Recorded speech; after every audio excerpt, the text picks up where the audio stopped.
God will frown upon the way we live our lives and treat each other. These values are not very Christian, they're not very human. Like it says in the Bible, our lives should all be about connecting ourselves and loving one another. Jesus said himself, "Thou shalt love the Lord thy God with all thy heart, with all thy soul, with all thy mind." This is the first and great commandment. And the second is like unto it. Thou shalt love thy neighbor as thyself. Shut up. Everyone hates you anyway. Proverbs 10:12 says different. Hatred stirs up dissension, but love covers all wrongs. Where's Andrew? Who? He never existed. And if you were smart, you'd start thinking that too. Hey, Tony, what are you doing? Tony. Okay.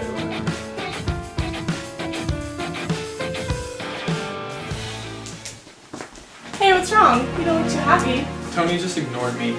I would never ignore you. Your boxy glasses, your muscular build, your luscious locks, your blue eyes that take my breath away.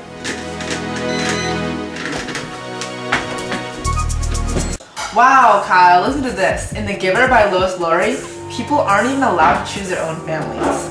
On page 48 of The Giver, it says, even the matching of spouses was given such a weighty consideration that sometimes an adult who applied to receive a spouse waited months or even years before a match was approved and announced.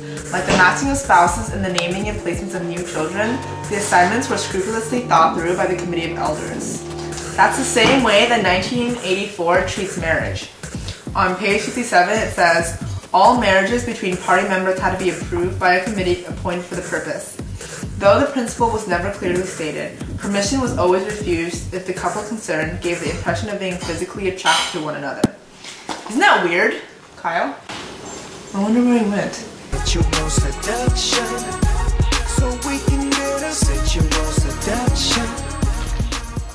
Wow, the society in The Giver totally pulled another 1984.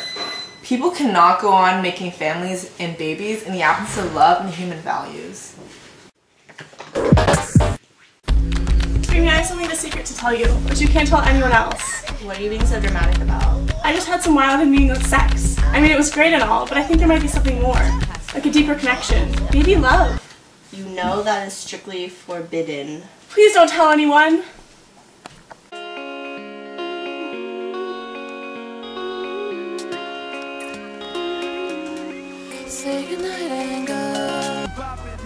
Lame. Stupid. Boring.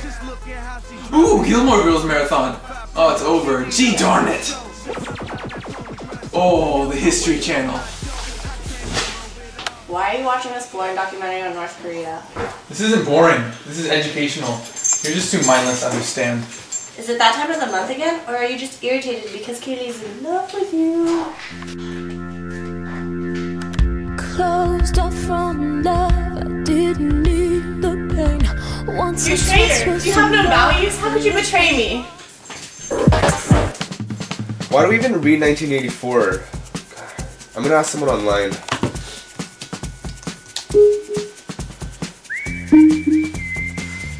Because it is imperative to learn the dangers of a totalitarian regime represented by the symbols of oppression, censorship, and constant modernization.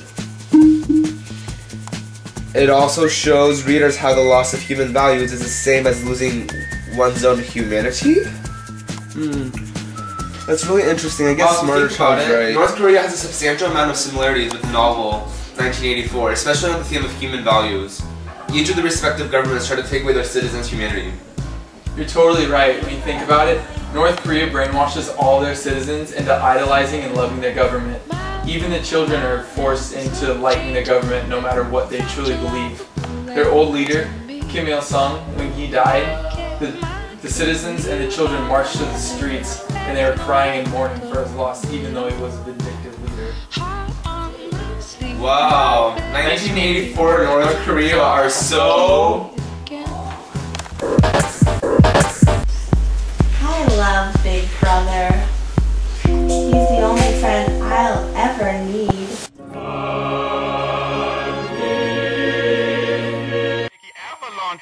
I like a girl with caked up makeup, into sunshine, smoking cigarettes to pass the